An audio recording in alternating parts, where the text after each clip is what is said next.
Good afternoon, everyone. Welcome back to Senate Education on the afternoon of April 2nd. We have on our agenda to take a look at S100, the funding for the Universal School Meals Bill that came out of Agriculture has been ordered to lie, but with the understanding that Senate Education is going to look at funding. And so we know that this is something that has the agency or the Agriculture Committee has been working hard on, and they've taken a stab at a few different approaches.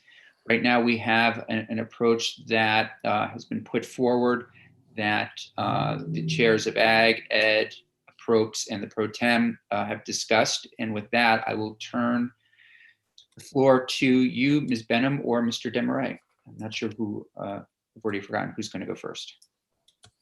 Sure, I'm Catherine Benham with the Joint Fiscal Office, and Jim, do you want me to just lay it out and then you walk through the draft? Is that how would you like to proceed? That sounds perfect. Yep. Okay. So I think the concept of one of the discussions is about with the universal meals is who would you cover and how many students do you cover? And I believe that the current proposal is to add in the students who would qualify for Dr. Dinosaur. So it would raise expand the number of students who qualify to some, but not all students, clearly. And the thought is that you would do that starting July 1st, 2022, which will then give you time to figure out the logistics, because I think you will hear from the agents of education that creates some logistical issues, and there are some to work out. But if you start it in July of next year, that would give you time to work it through. And I'm trying to think about what else you'd have. I guess you want to make sure, I guess a couple things that I want to just make that you will see in the draft that when Jim goes through it is that you want to make sure that you don't lose any federal funding. That's one of the goals, is you want to continue to draw down as much federal funding as you're getting currently. So that's a piece where you want to make sure the schools continue to apply for federal funding, and the state will just supplement the extra portion of it. And the other concept is that it would be supplemented through the education fund. So it would become another line item in the education fund, similar to special ed or transportation aid. And that cost, the additional cost, which we're estimating is $12 million, would be reimbursed to schools, but it would be a cost that would be borne by the education fund. And that is sort of the big picture discussion. Is that enough? And we can let's pause there just to thank you for that. That was terrific. Any questions on that? So we're really increasing eligibility standards, or those standards would be adjusted to increase eligibility. Senator Lyons. Yeah, so that was my question. So there'll still be eligibility determination within each school district. It won't simply be it won't simply be the cost coming out of the ed fund. The schools will have to do something to get the additional funds. You will not be funding every child's. Okay. You will be funding children who qualify for. You will be adding in the kids up to the Dr. Dinosaur who qualify for Dr.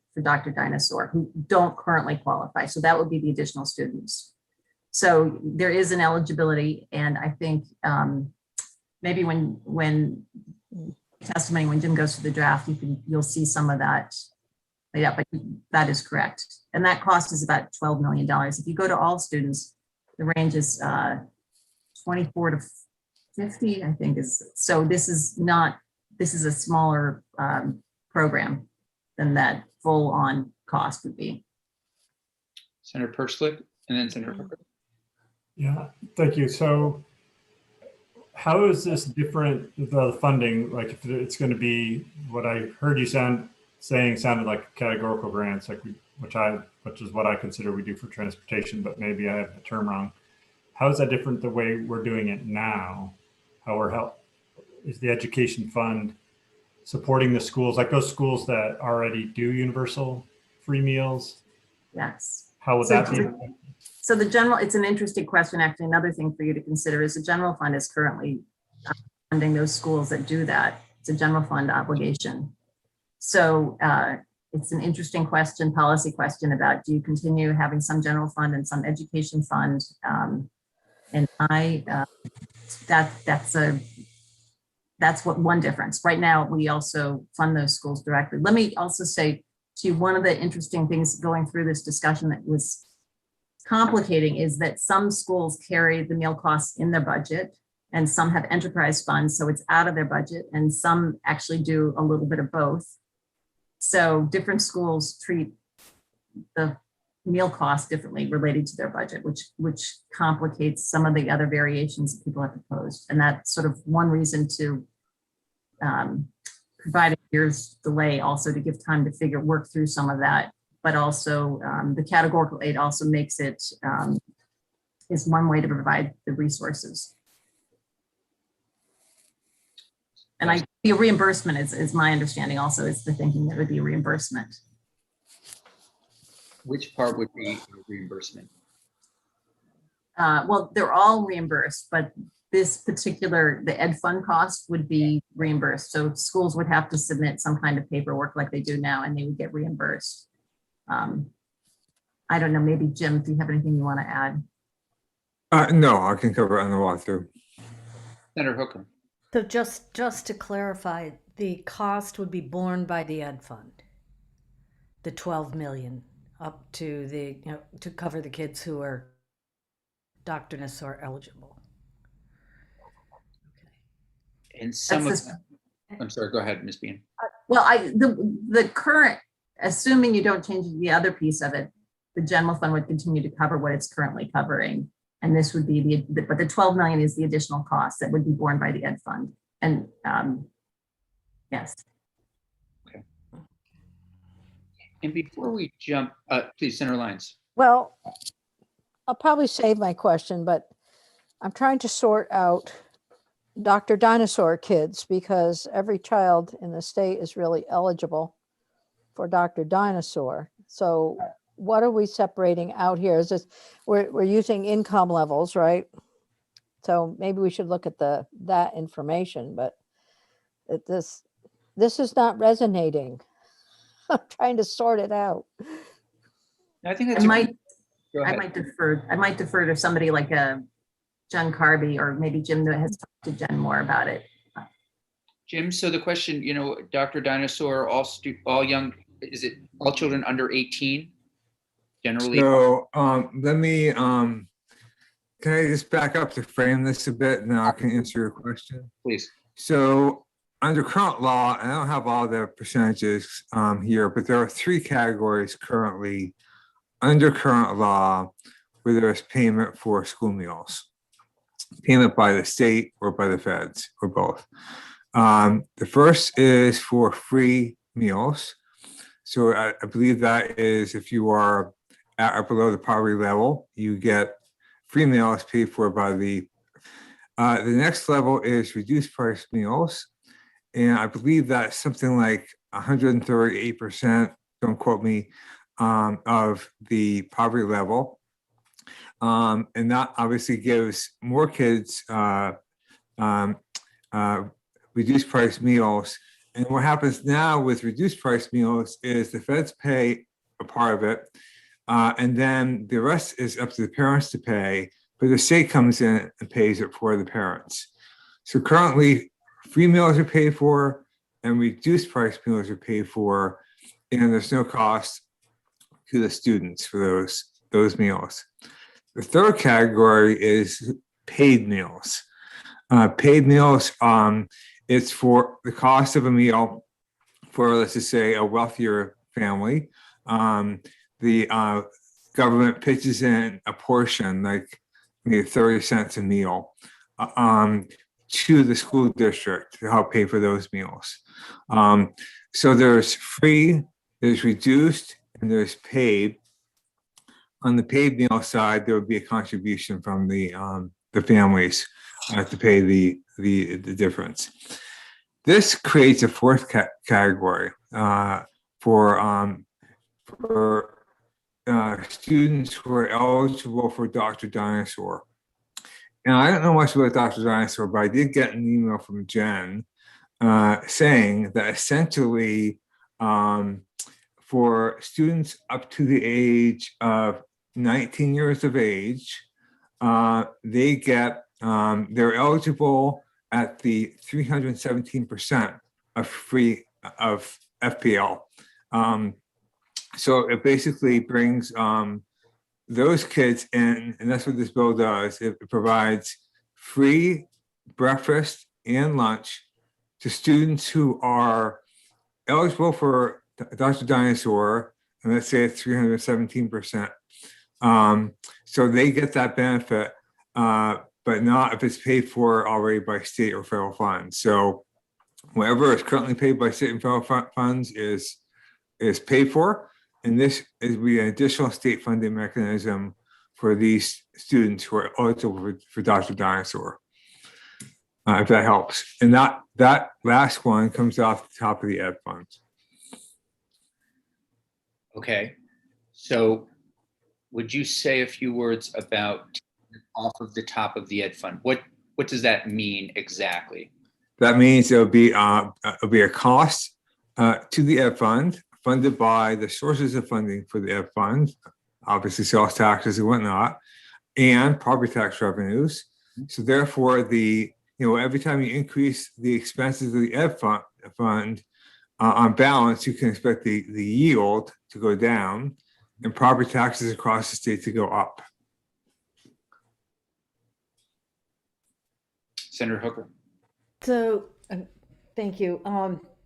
The students up to 19 who would be eligible for Dr. Dinosaur and up to 217% of poverty, is that what I heard? It's 317, Three? 317. So the students who are left are students who would be eligible for Dr. Dinosaur or not. So students but who would be students who above- benefit, students who benefit from this are students who are above the free and reduced price lunch percentages, okay? And are equal to or below the Dr. Dinosaur 317. Those kids get now a free breakfast and lunch. Students who are above the qualification for Dr. Dinosaur still would not receive state or federal funding for that. So I guess we would need to know like what percentage of students does that mean? I don't know. That would be a probably AOE question. Yeah. I believe I heard that this proposal would bring in roughly 16,000 more students. I heard this morning, but What does that do to the percentage of students who are now getting free lunch, free meals, including the schools that already do it? If I might, I think Brianna Parker, who was not available now, could probably come in. Why don't you, if you could have her in, she worked on the numbers, so she could speak to that. Okay, thank you. Ms. Benham, do you have a sense of what 317% of FPL looks like for the committee? In other words, who are we capturing here by going making this change? That's a great question. I don't have it off the top, but I will. I bet I can get the answer for you. Well, if Jim wants to start on the other. When I say 317, just to give you more detail behind that number, it's 312% with a 5% income disregard. I have no idea what a 5% income disregard means, but so Jen says really it's 317. So I will email and probably hopefully I'll get an answer back from somebody about, you're asking like what a typical income level would be, I think. So, if, and I don't know if Mark, if you know that number, but what I'm trying to get a sense of is we are trying, and I think the bill is trying to address those students most in need of food, of nourishment. And so we are now including additional students and families that otherwise have not been part of the free meal programs. And so what does that really look like on paper? Is that a mom and dad with $70,000 combined household income, or are we now getting into, and I'm not saying that I would be against this, a mom and dad who might be making a little bit more or less? I mean, we had some conversations in committee when we were talking about expanding access to our state colleges, and I think we all realized that 80 or 90,000 combined household income with a few children is a lot different today than it was back when Old Man Campion was growing up. Very, very, very different. So life has become much, much, much more expensive. Mr. Pearl? I was just going to point out that the federal guidelines are based on household size, so it varies. And I don't know if you found it, Catherine, there's a table. If you punch in federal poverty levels for Vermont, there'll be a table. It'll show you by household size and by household income what the cutoff is. The last table I looked at didn't break it off at 317% of poverty, but there were some breakdowns that were pretty close. Okay.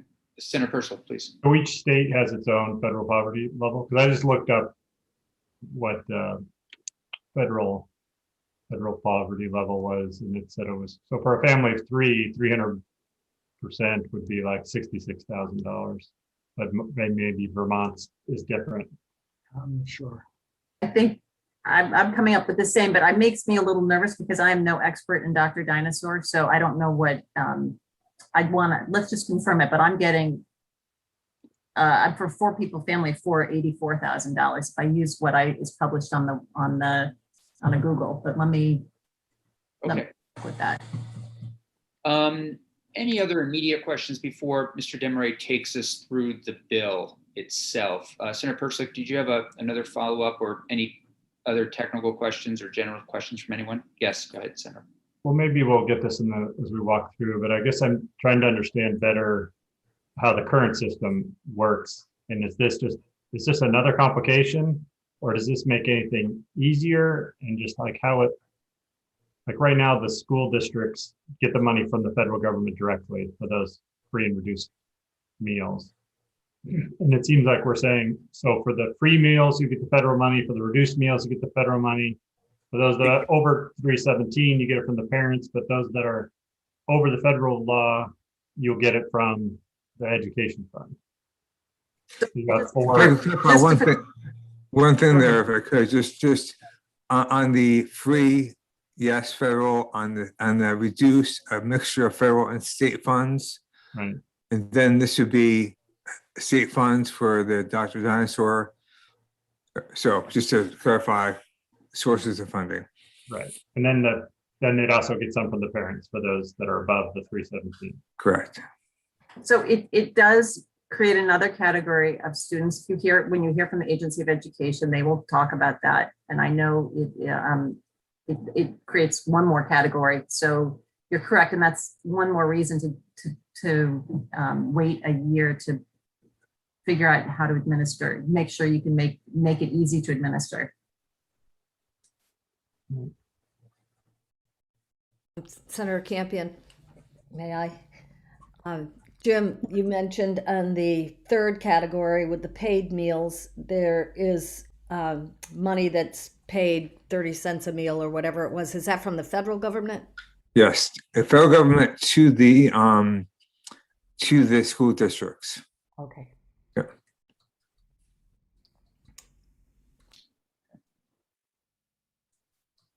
All right.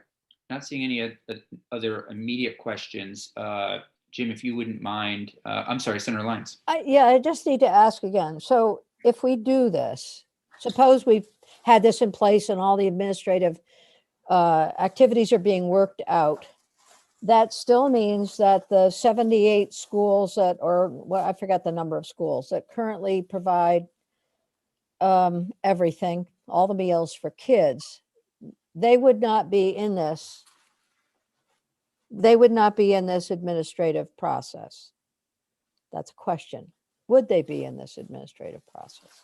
Or are we starting all over and all schools would be restructuring and structuring this process? I can't answer that question for you, Senator Lyons. What I can say, I guess, is that currently those schools offering universal school meals are funding those meals, which are not the part that's not paid for by state or federal funding. They're funding that from their school budget or from an enterprise fund. So they're bearing the extra cost of providing universal school meals. This would provide a source of funding that they could take advantage of, I would think, to get some state funding for what they're paying for now with their school budget or from their enterprise fund. Okay, so has that switch over, which would be an increased cost to the state, been considered in the fiscal note? I mean, suppose all the schools currently offering free and reduced switched over to this program, that would increase the appropriation each year, period. Has that been considered? I'm going to ask Brianna. It's a great question, and I'm going to ask Brianna, who is unavailable right now, but I will ask her that question. Okay, that's good because, because look, if it comes out close, Yeah. it'll help me make a decision very quickly. And, if I could just jump in here for a second, I think that right now, school kids receive free lunches if they're meeting the requirements. So the money either comes out of federal aid, or in the case of kids getting a reduced price lunch, it's a combination of federal and state aid. I don't believe any of that changes under this legislation. This would only affect the students that are above 185% of poverty, that are currently not eligible to get reduced price lunches. That answer your question? No? Well, sort of, but if the schools switch to this new program, that will add those kids who are 185% of poverty. I don't think there's any intention to change the way that schools are reimbursed for meals currently. Right, but Mark, she's just saying that right now the schools are picking up all the kids between 185 and 317%. And the question is, in the calculation that Brianna made on the estimate, did she assume that those schools would now qualify for that No, reimbursement? my understanding is the only schools that are doing that are the community eligible provision schools that are currently providing all of it, and it's all federal aid, even though those kids don't qualify. Okay, there. Okay. It may not affect the thing, but let's get the answer from Brianna. Okay. I'm just to read it off here. 60% of the students are on free and reduced, and it's all federal funding. So nothing would change that way. Okay. And those are providing meals to everybody, regardless of income. Because those schools qualify, so that wouldn't increase the cost. Okay. Okay.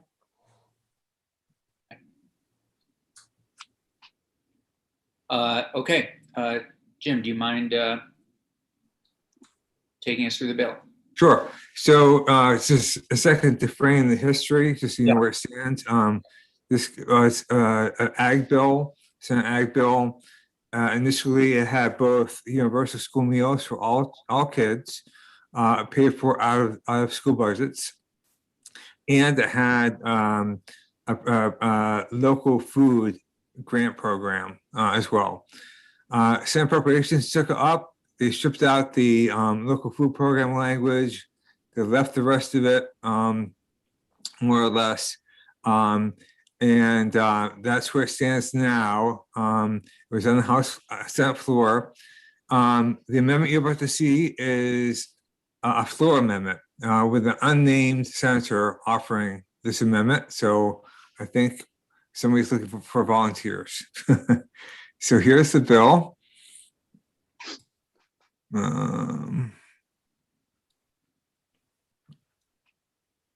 Yes, here's, yep. Let me make that a bit bigger. Okay, so for the record, Jim Damer, Let's Council, we're walking through draft 2.1 of a draft floor amendment to the report on the Committee on Appropriations on S100. Jim, are you bringing that up, or are you wanting us to look on? Oh, I'm sorry. I thought, sorry, I brought up for myself and didn't bother bringing it for you. I'm sorry. Where is it right here? Okay, here we go again. Yeah, make that a bit bigger. Okay. Okay. So this is a strike all. So the title will be the expansion of school breakfast and lunch programs. Section 2 is amending the whole subchapter on school food programs. So you see lots of sections in section 2 being amended. And first are definitions. These are minor technical editorial changes, so nothing to focus on here substantively. So award of grants is where we have the first substantive change. Subsection or subdivision C1 here is existing statute, and the change is only here. Just what this does, this is where the state pays for the reduced price lunches. So this is a state grant program or reimbursement program to take the student share that would be there of reduced price lunches and has it paid by the state. What's new here is just 2A. And this is where we get into Dr. Dinosaur. So what this says is from state funds appropriated to the agency for this purpose, the agency shall reimburse each school district that made available school breakfast and lunch to students at no charge under a subdivision we'll come on to for the cost of each meal actually provided in the district during the previous quarter to the extent that cost is not reimbursed to funds or other state funds. Yeah. This section here that we're referring to is the Dr. Dinosaur language. Jim, you're breaking up a lot. I don't know if it's possible for you to maybe go off screen. Sometimes that helps so that. Okay, yep, let me do that. Maybe make it a little clearer. Gotta find, so. Okay, is that better? Yep, right now it is, thanks. Okay, so this section 2A again, if you couldn't hear me, is basically creating a reimbursement program to cover Dr. Dinosaur, which we'll come to later on in this section 1264A1. And then it says reimbursement amounts paid under this section will be from the Ed Fund. So this is the top of the Ed Fund, and it'll be added to the quarterly payments that are received by school districts. Okay, now we move on to changes to the food program section. And what this does is the first A1A here is all about free and reduced price lunches. So it's not the focus of Dr. Dinosaur, but it is changing because it used to be that school food, that school programs had to be done in the school district. Now each school has to offer free and reduced price lunches under this language. I think they do anyway, but it clarifies that. And this is important language. School districts shall maximize access to federal funds for the cost of school breakfast and lunch program. And there are different ways of doing that under federal law. But the important point here is they have to maximize their drawdown of federal funds. And here's where we get to Dr. Dinosaur. So it says, in addition to operating the free and reduced price lunches, each school board operating a public school should cost to operate within each school in the school district the same school lunch and the same school breakfast program made available for free and reduced price lunches. Make that same breakfast and lunch available for each attending student who is eligible for health coverage through the Dr. Dinosaur program administered by the Agency of Human Services every school day at no charge. And that's where we get to the 317% reimbursement for those kids. And then just language that is not necessary, but It points out to school districts that to the extent the costs are not reimbursed through federal or state funds or the sources, the cost of making available school lunches and breakfast are borne by school districts. Then we go on, we have new language that says, in operating a school breakfast and lunch program, a school district shall seek to achieve the highest level of student participation, which may include any or all of the following: providing breakfast meals that can be picked up by students, so-called grab and go, making breakfast available to students in classrooms after the start of the school day, and collaborating with the school's wellness community advisory council to plan school meals. And then E says that each school district shall request from the parent or guardian of each student to complete the household income form provided by the Agency of Education, which is used to determine a family's economic status, to determine eligibility for various state and federal programs. And this requirement shall not apply if the school district obtains equivalent information through another means. So this is designed to guarantee that school districts are getting the information they need to determine qualification for both free and reduced price lunches, and now Dr. Dinosaur as well. This language really hasn't changed very much. This goes to the goal to have local produce used. So not really about universal meals. Then this section is struck out. This section would have provided a 1-year exemption, or the possibility of a 1-year exemption for school districts from offering food programs, and that's being struck out. And then we have section 3, which is dealing with the excess spending penalty. It's in blue here because I don't think it's necessary anymore. It's been in the bill from the beginning of time, because when it was initially a bill about universal meals paid for by school districts, then they could easily maybe run over the excess penalty threshold, and therefore this would have exempted them. But now this bill is having the education fund pick up that extra cost. So I don't know that this is necessary, but I didn't want to delete that without at least you having a chance to consider this. So that's so basically for excess spending penalty purposes, it's taking out the cost incurred by school districts in providing school breakfast and lunch. Then we go on to section 4, which is again making sure that there is sufficient information to determine eligibility for free and reduced price lunches and for Dr. Dinosaur eligibility. So this has the secretary defining student poverty for purposes of qualification for federal funds by school districts. Establishing what data should be collected by school districts to qualify, and the means and frequency of collection, and how it should be reported to the agency and the frequency of that. And then require school districts to collect this data that's necessary to qualify for federal funds based on student poverty, and report the data to the Agency of Education. And then there's some session law around this topic.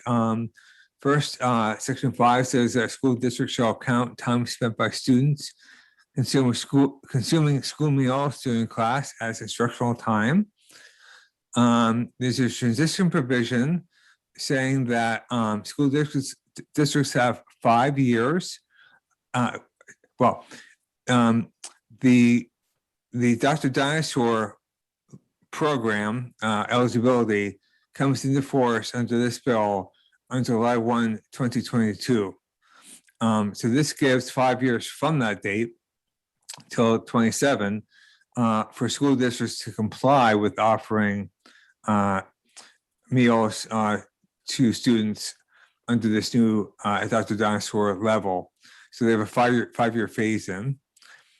Section 7 provides a staff position at the Agency of Education, specializing in the administration of school food programs.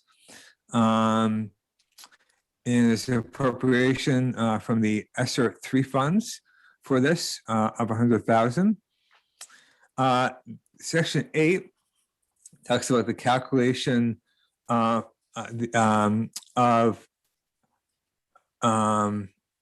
yeah, it talks about how the tax letter every year in December will be calculated for fiscal year 23. So in fiscal year 23, it's the first time Dr. Dinosaur comes into effect.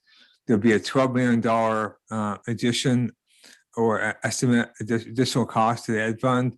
This is saying when you're doing that December letter projecting yields and property tax rates, JFO will use, or the commission will use, this increase of 12 million in that calculation.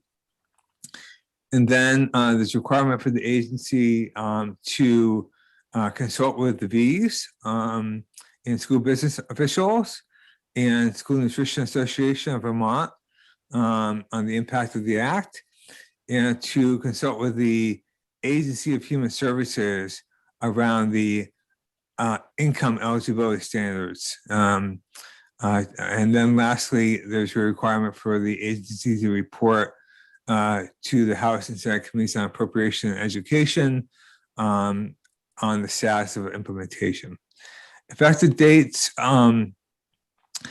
section 2, which is the whole school food program section, which is where Dr. Dinosaur comes in. In section 6, the transitional provision take effect on July 1, 2022, and the remaining sections take effect this year on July 1st. And then after passage, the bill would be amended to read an act relating to the expansion of school breakfast and lunch programs. And that is it.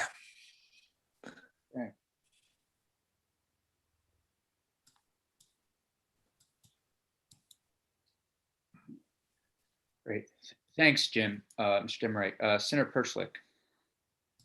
Going from the bottom up, the section 9, where it talks about talking with the Agency of Human Resources on the income eligibility standards set forth in this act. What are the income eligibility standards set forth in this act?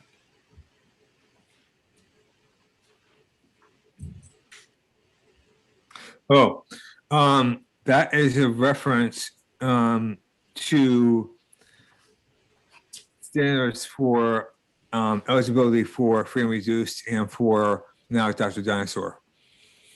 So are they just saying, is the Dr. Dinosaur eligibility standards the right one? I mean, like, I just don't understand what they're going to be consulting with them, but like how they're verifying that the parents meet it, because, you know, it says they have to fill out the form.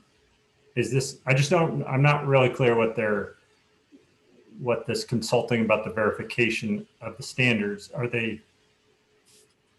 is it just about whether the parents actually meet it or not? Like how they're going to make sure it's an honest assessment of the family's income? Is that what they're talking about? I'm hoping that Catherine can help with that because I wasn't involved in the discussions behind this. I think some of the discussion is trying to figure out how to make it administratively easy. If you have a Dr. Dinosaur card, is there a way to figure out who's eligible? What is the easiest way to figure out who would qualify? Catherine, you're muted. Sorry, apologies.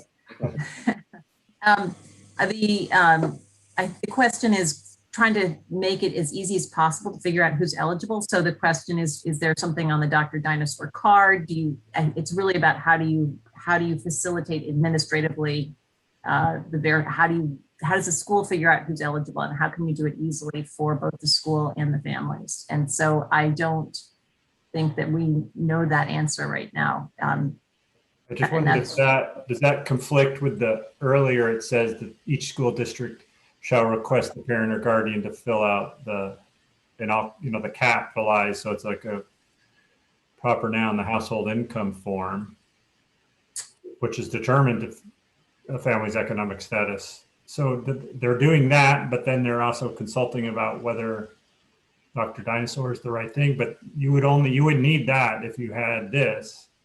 So that's my question. And I wondered if anybody knew, instead of saying shall request, can they require families to fill this out? Jim, do you want to take that one? Well, can they require, I mean, if families, I don't think they can require it, but if families don't fill out the form, then they're not going to get the benefit. Right, but that was part of the issue, is that families that are eligible don't fill it out for other reasons. So I wondered if everybody had to do it, whether you made $1 million or $10, it kind of levels that issues. Like, everybody has to do it. So it's not, we're not only requiring, quote unquote, poor families to fill it out, where every parent has to fill it out, and it's just for the school's benefit. So can we require it? And if we can't, why can't we? Or why can't the schools? I imagine you could require it, but there are federal guidelines here. It's used by the federal government as well. So I think the best answer to your question would come from AOE on that. Okay. You're hoping, Senator Perchlik, I mean, you're looking to pull down additional funds by requiring it. That's one thing, but also increasing participation and decreasing stigmatizing people that fill it out. Just saying, like, everybody has to fill it out because it's to the benefit of the school, because there's other things connected to your income. Even if you're a family, we heard in other meetings outside of the committee of colleagues that said, well, my family was eligible for free and reduced lunch, but my parents wouldn't allow us to take it because they didn't want to be seen that way or taking a handout. So not only the federal money, but just not making a delineation between the families, just saying you got to fill it out, and then using that as the ability to draw the federal money or the state money down. We could simply, okay, I'm going to be taking 1,000 steps backwards, but we could simply say everybody is covered, and we're going to put, if you want to contribute to the school food program, then have a collection. After a while, I wonder how many kids are going to be left out, unless it is a requirement. I'm just thinking it's every step we're taking, 2 steps we're going forward, we're taking at least 1 backwards. It doesn't feel like we're accomplishing what we have set out to accomplish. It's just, You need how many? students? I need to ponder on this one. Right. All right. Senator Chittenden.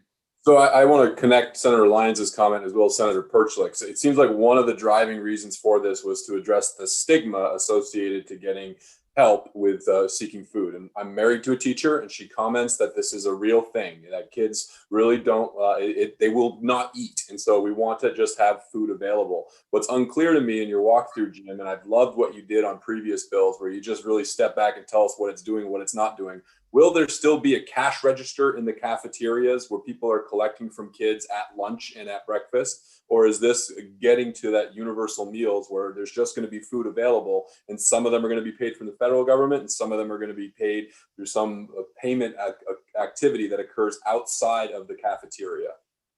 So the answer to that is there still will be a cash register at the schools. The original bill, Paso Senate Ag, was universal. So all paid for by the school district, of course, but all paid for, no cash register necessary, because it's all universal. But this doesn't do that. This creates a 4th category of eligibility, but doesn't, there's still students who would be eligible for this benefit. So before we lose at least one senator, I do want to have a little bit of a committee discussion, because I think I need some guidance with regard to where the committee is. And as I see it, we could certainly go back to the original bill, which again, joint fiscal. We know that other people have said other things, but I'm going to stick with joint fiscal's estimates of roughly 25 million to 40 million. It's going to impact the ed fund. Universal definitely would get rid of the stigma. There's this proposal where I think it's less of a hit to the Ed Fund. We're talking now about, and I'm going to look to Jim and Catherine to edit anything I'm saying, less of an impact. It's being put forward, I think, largely feeling as though this would get to our neediest Vermonters and increase the number of needy Vermonters who could participate. Sounds like the stigma we would still be dealing with. And then there are third options, and I guess I would wait for colleagues to bring those forward. But right now, just knowing those two options, I'd like to get a sense of where people are, because what I need to go back to the corner office and appropriations and say, if we want to go back to number one, which is the universal school meals and those dollars from the Ed Fund, I think we need to kind of give them that heads up. So Senator Perchlik, do you want to start by just, if you're ready to weigh in a little bit, your thoughts on where you'd like to land? Or yeah, well, I was supportive of the universal meals, but so I guess I need to hear a little bit from those that were pushing this about why they thought that, how difficult that was.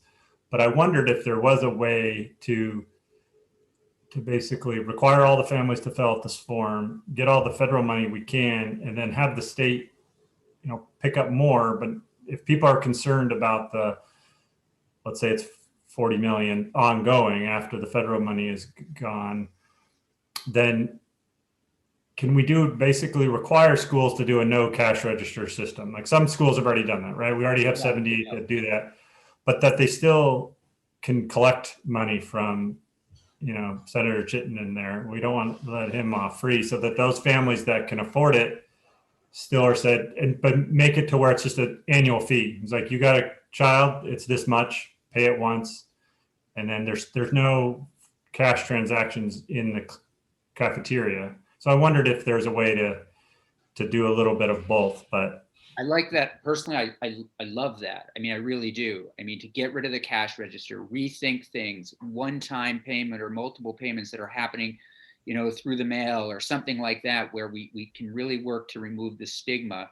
And I think Ms. Benham has an email into Ms. Parker to find out whether or not we can, or somebody's looking into, maybe AOE will have them in around the issue of requiring everybody to fill out a form. I mean, we require, for example, physicals, we require vaccine. There are a lot of things that we require as a state, and filling something out seems like it might be something that might be doable. Senator Chittenden. I'm really of the same mind as what Senator Perchlik just laid out, and I like how you framed it. Except for the Mr. Chittenden, you painted me as a rich guy that has tons of money. Right. Oh yeah. Okay. I've qualified before that me and my wife were very much middle class, and I last year paid $1,500 to our local cafeteria programs for my 3 kids, about $500 per year. I'm just saying, if it's anything less than that, then I'm still making out better. But I love the idea that you just said, Senator Perchlik. If we can find a way to get the cash register out of the cafeteria while still having the families that have the ability to pay, that are paying now, to contribute something to fund universally accessible, good, healthy food in our schools. That's my North Star on this. That's where I want to get to. It just seems we need to find the funding path to get there. So I just want to go back to your comments just to clarify. So, I mean, you do like the idea, the moving away from the stigma, requiring people to fill out the funds. If this is, are you thinking the universal school meal that could still be in the $30 to $40 million Ed Fund, or are you thinking the Dr. Dinosaur? Is that directed at me, sir? Yes, please.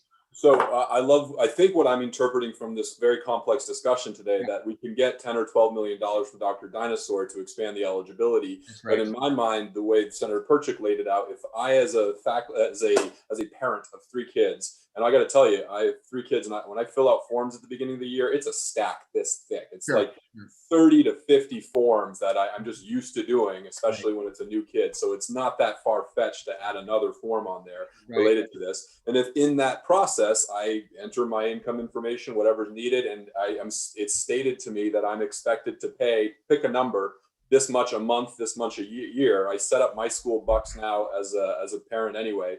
So just tell me what I owe, and then if I parent without it, then I won't pay, and that would come off the Dr. Dinosaur. If you get those parents to fill those forms out with the expectation they're going to contribute to have universally available healthy food, I think in my back of the envelope math, Senator Campion, you're going to get from the Tom and Kim Chittendens, the middle class parents that are already paying and are expecting to pay, you're going to get $10 to $20 million. Just doing the math of if you get half of the kids to contribute, that's $50,000. You get $100 a semester, or pick a number. And when I do the math out, it's 10 to 12 to $20 million, depending on what numbers you pick, to get you halfway there. And the other half would come from the Dr. Dinosaur, as you described. But I got to tell you, I didn't quite understand everything that was presented today with this Dr. Dinosaur. It's going to be transparent. So thank you, Senator Lyons, for sort of echoing that. It makes me feel better as a new senator. I think I need to rewatch what was presented today in slow motion. I'm sure everybody will be rewatching it, I'm sure. Senator Hooker, please. It's a confusing issue, so it's not easily understood. I just want to go back to your comment, Senator Campion, that we're trying to feed the neediest kids in Vermont. However, we also recognize that good nutrition helps all the kids, and that all of our kids are entitled to that type of nutrition. So I would like to see, first of all, I'd like to know how many kids are we talking about that would not be covered if we go to the Dr. Dinosaur mode, and what's going to happen to those schools that are at 60% of their kids are free and reduced lunches. Are they still going to be able to get all of their kids free lunches, free meals? And what happens to those schools that have chosen to go universal? There are just a lot of questions, and I wish it were a simpler fix. And I still keep going back to the concerns that we heard from the superintendents, that they would like to see the state picking up the tab. So if it's from the Ed Fund totally, then is that a possibility? So there are just a lot of questions still. Senator Lyons. I don't think it helped. Yeah, I mean, all those questions are there. I don't think I think we still are looking for some answers, and requiring people to fill out financial forms, I think might be, I'm not sure that is possible. So we'll find out. But, and I agree, the stigma associated with this is significant, period.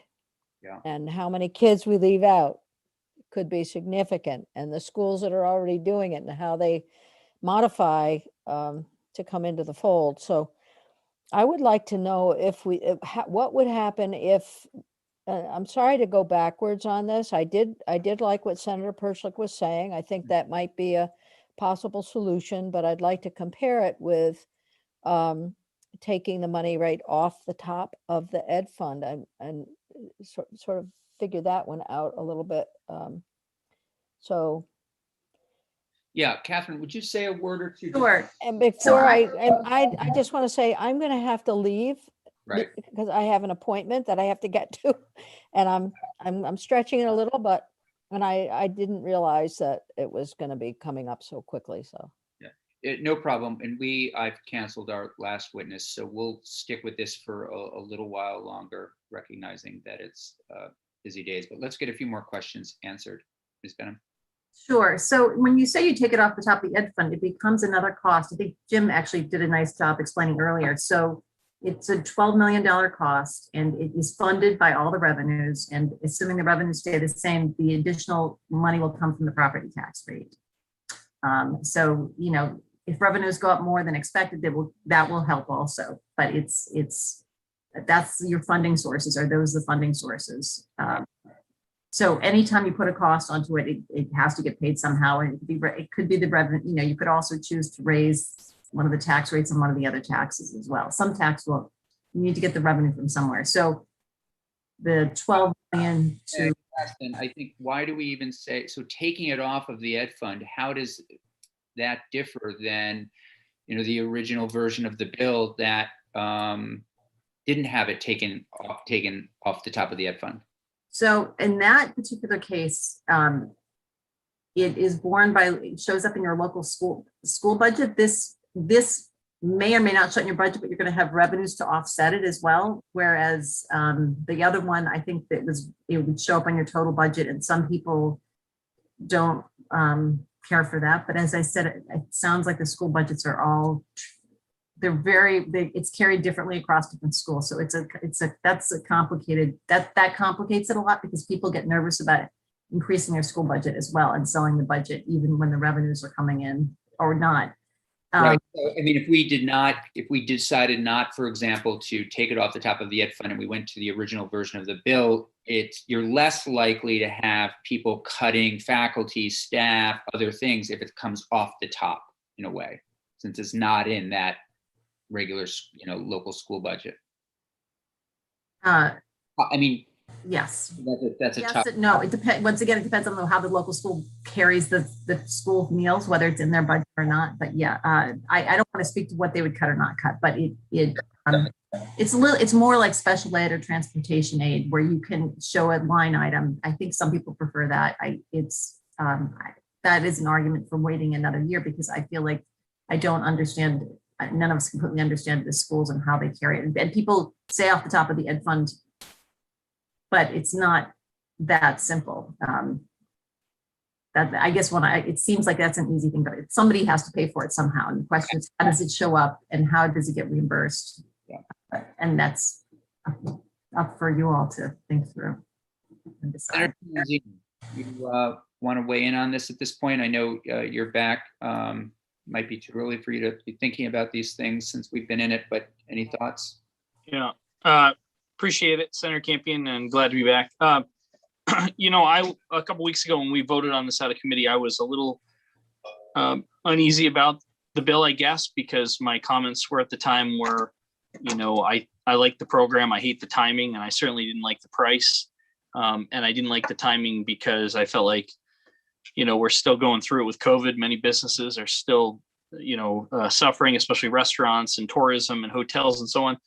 So I thought to myself, geez, $25 to $45 million is just a lot of money to sort of vote on right now. And I did vote to support it, as you know, but I'm getting cold feet, to be honest with you, on the bill and on the program right now, just because there's so much confusion. I was told on a sidebar conversation with one or two senators, not on this committee, I will say, that they felt that this was going to be pretty much supported by federal dollars for many years to come.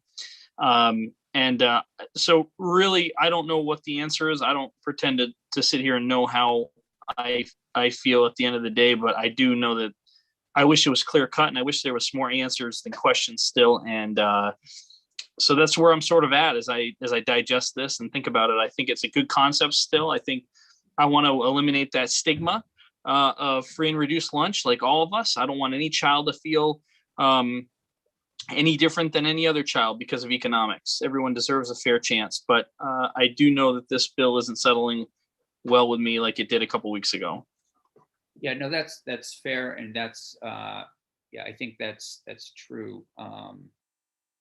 We're all trying to find our way on this, so thank you for that. Any other questions?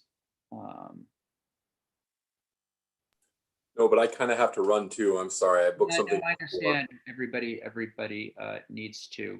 Why don't we wrap today? If Ms. Benham and Mr. Desmarais, if you don't mind just sticking around, unless I see other questions, we'll look forward to seeing everybody Tuesday. This will be back on the agenda, but this is important information and very helpful. I think one of the things that I do need to figure out is the federal piece. I think Senator Terenzini's right. There's a lot of talk out there saying, hey, we're going to get this. The feds are going to pick it up in the long run, but I'm not seeing that reflected in our joint fiscal notes. So I think I just want to be eyes wide open. So I clarify one thing on that point. On the federal funds, initially there was a belief that we could use federal funds to pay for this program. through ESSER or otherwise. However, we've learned since then through the AOE that there are other laws that don't allow federal funds to be used for this purpose. However, obviously we've had universal school meals for a while because of a waiver by the federal government to allow that to happen. It runs out, I think, in September of this year. So when you hear about federal funds being available, I think it's based on a belief that this federal waiver will go on for a couple of years after COVID-19. But the ESSER funding that is available now is not available for this program. Okay. Thank you. I think we'll leave it there. And if Jim and Catherine don't mind just sticking around with Jeannie and me, I'd appreciate it. Everyone have a wonderful weekend. Happy Easter, Passover, spring, whatever everyone is celebrating.